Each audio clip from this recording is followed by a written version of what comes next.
Kick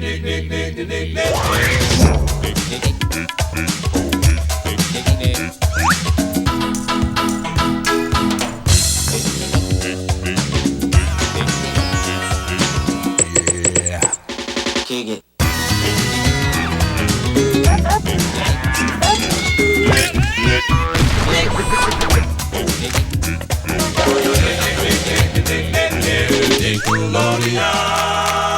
Ahoy, mateys, and welcome to This Week in Nickelodeon History. My name is Captain Eric, and it's a pleasure to welcome you aboard as we celebrate some Nickelodeon anniversaries that have taken place in between the times of January 8th to January 14th.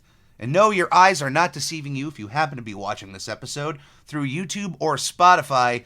This is Captain Eric live and in person in my office for the first time this week in Nickelodeon history. I decided it's a new year. This is the first version of this podcast I'm recording actually in 2023, so let's try something new. And we're honestly a bit light on the anniversaries this week. So without further ado, let's start back. I actually need a guest for this one, and I told myself there was going to be minimal editing in a video episode, and I'm not going to leave you with dead air because I am not that kind of person to just leave you guys with nothing to listen to. But as Silent Bob sits here next to me, I can properly tell you that 37 years ago, on January 11th, 1986, the National Geographic Explorer finished its run on Nickelodeon.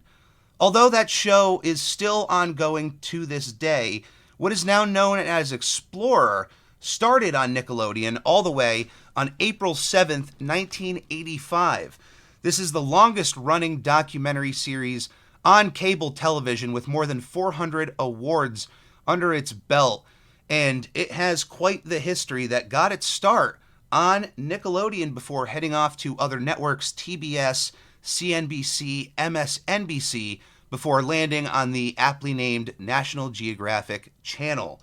So I can't think of any documentaries from Explorer that I have personally watched, but I know that I've caught an episode or two in my heyday. When it was on TBS, I certainly caught an episode of Explorer here or there. So if you have any memories of watching Explorer, or if you watched that first year on Nickelodeon, let me know in the comments below what your opinions are on National Geographic Explorer.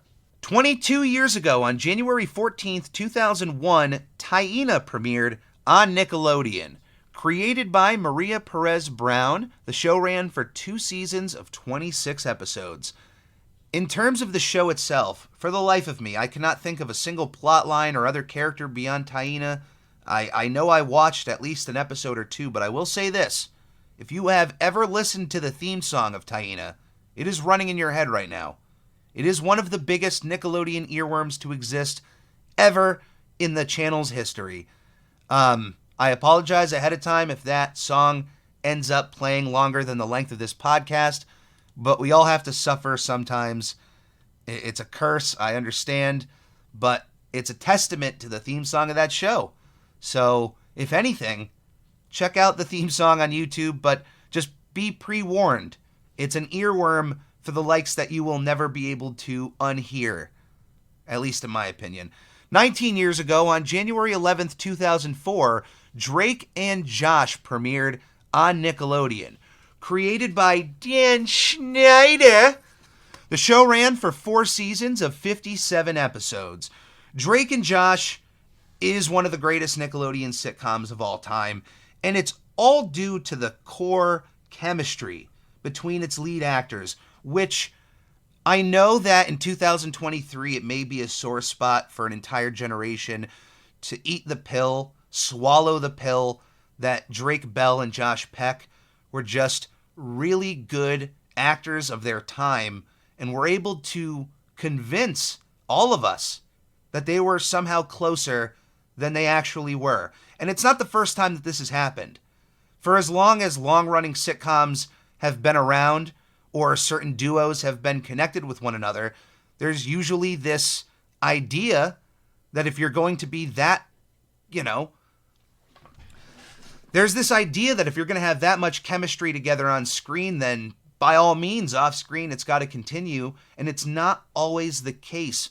But in this case, it's undeniable the chemistry that Drake Bell and Josh Peck had with each other, going all the way back to their previous show, The Amanda Show, which, going with the blueprint of all that to Keenan and Kel, it's pitch perfect for what Mr. Bailey did from Good Burger. He took a group of child actors, ended up finding two that really worked well with one another, and then spun them off eventually into their own sitcom. It worked twice. And for both cases, I can say that the sitcoms that followed were incredible pieces of Nickelodeon history. Drake and Josh, for example, is incredibly rewatchable. Even after all of this drama, all of these years later, I can still watch Drake and Josh and appreciate what they brought to the screen. And honestly, I was a part of that generation that was a little hurt when I found out that they weren't necessarily the greatest of friends, and in fact, were not really speaking with one another for a long period of time. When I first heard about that whole wedding debacle, I was a little broken, but I was younger. And then I grew up and realized, oh wait, this is just life. Things move on, and even if you are really good friends with somebody for a significant period of time, sometimes you move on with each other and you cross paths every now and then, but you may not be able to rekindle that same friendship you once had. It's all about timing. It's all about timing. But in terms of Drake and Josh, if you have never seen it, watch it from episode 1. It's well worth diving into. It's also going to be the topic for this week's Top 5. But unfortunately, we got to cover this guy again. January 9th, 2005, 18 years ago, was the premiere of another Nickelodeon sitcom drama series created by Mr. Bailey himself, Dan Schneider. So dumb. The show ran for 4 seasons of 61 episodes. I'm talking about Zoey 101. At one point in my life, I think I would have called myself a fan of this show. Not so much in 2023, and honestly, the less said about it, the better for me. It features one of the most questionable scenes I've ever seen on a Nickelodeon show that I have no idea how it went from actual production to editing to air without anybody going, what? Really? This is what we're doing here? If you know what I'm talking about, if you know, you know. I'm not going to talk about it in detail here, but it's just a very cookie cutter teen drama that brought a little bit more of a Nickelodeon edge to it in some respects. And I gotta say, at the time I was a fan, when it was fresh, when it was out, and I was around the demographic that it was trying to reach.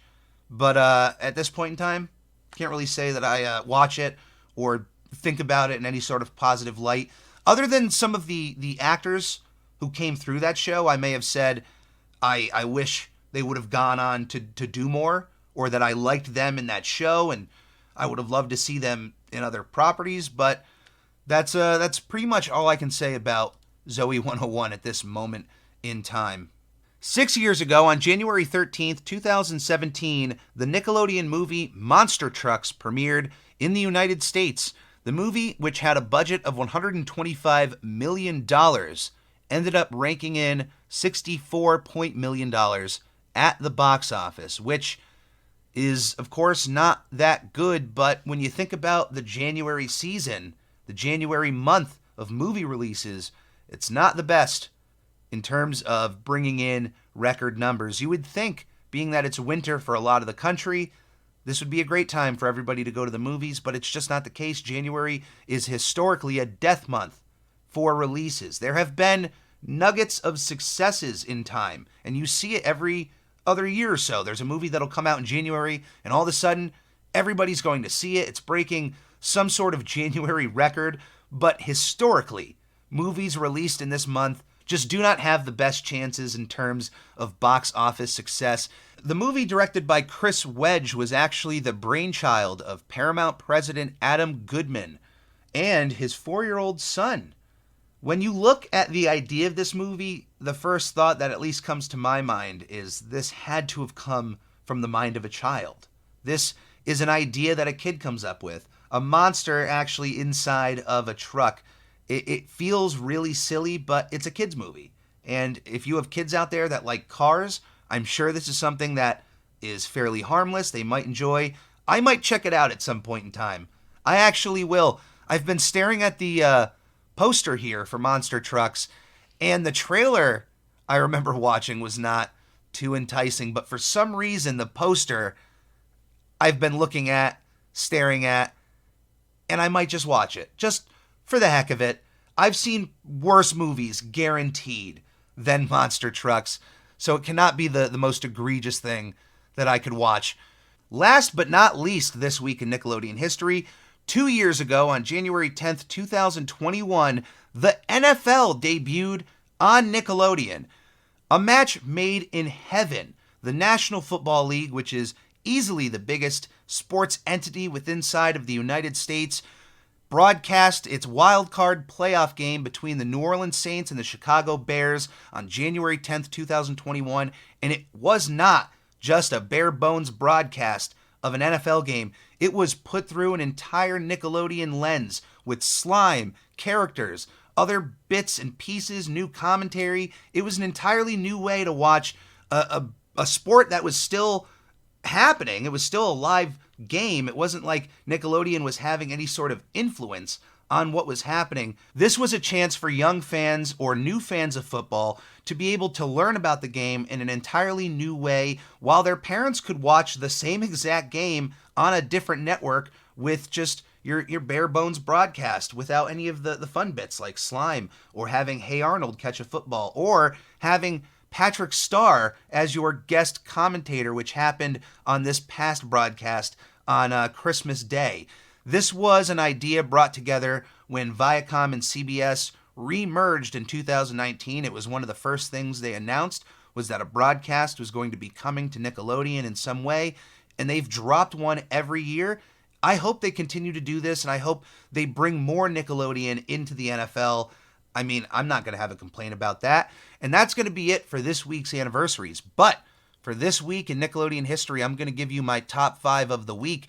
Normally, I give you my top 5 in terms of quality, but as it turns out, 3 of my favorite episodes of Drake and Josh happen one right after another, right after another. Or as Seamus would say, banger after banger after banger. These 3 episodes are so good, and I decided, you know what? There's one episode of Season 3 I like, one episode of Season 4 I like. So for the first time ever, I'm going to give you my top 5 of the week in terms of release order and not necessarily the quality of these episodes, but all of them could be in the number 1 spot. That's also an issue. I was looking at all 5 of these episodes, and I really love all of them. There's actually only one I would say that wouldn't make the number 1, but the rest of them are up there.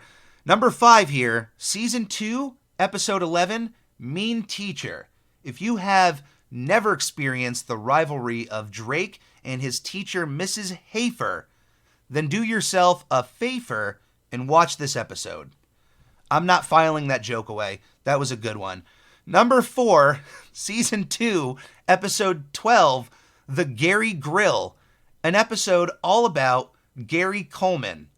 That's all you need to know about that episode and why it needs to be in the top 5 of this list. What you talking about, Willis? Number 3 is Season 2, Episode 13, Drew and Jerry. Drake and Josh decide they've spent way too much time with one another, split off to find their own friends who end up just being perfect doppelgangers of their stepbrothers.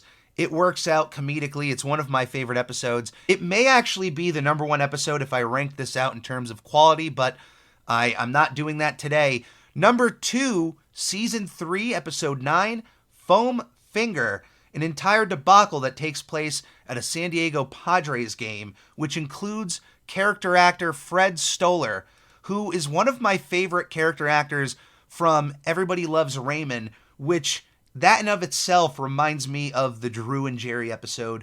If you know, you know. But when Fred Stoller showed up on the screen in Drake and Josh, that episode had my full attention. Not that it didn't beforehand, but I absolutely love the comedic timing that he brings to the screen and the characters he plays. There's a reason why he has been on so many sitcoms as he has. My number 1 episode actually may be another number 1 here. It's Season 4, Episode 1, Josh Runs Into Oprah. A legendary episode in Drake and Josh's history. We all know that Josh has an absolute love for Oprah Winfrey, and when he finally gets the chance to meet her, oh boy does he meet her by running her over with his car. Hey, watch it! And with that, that's our time together aboard. You can reach Captain Eric at nickelodeonhistory@gmail.com. You can also follow me on Twitter at I'm Ready Podcast or on Instagram at SpongeBob Podcast. Please check out my other podcast, I'm Ready, a SpongePod Squarecast dropping every Thursday on most conceivable podcasting platforms, including YouTube.com. So please subscribe to the Captain Eric YouTube channel, where you can also hit that bell if you want to be notified anytime the Captain puts something out. You can also purchase new and updated merch from the Redbubble link inside of the podcast description.